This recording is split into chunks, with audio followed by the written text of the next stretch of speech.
దయచేసి ఈ సాక్ష్యాన్ని అందరూ నమ్మండి.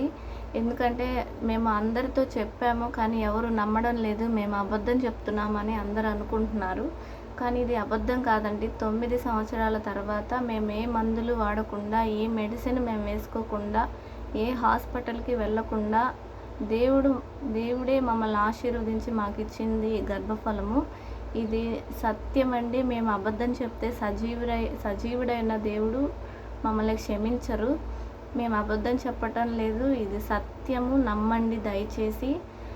అందరూ నమ్మండి, విశ్వసించండి. మీ జీవితంలో కూడా దేవుడు కార్యం చేస్తారు.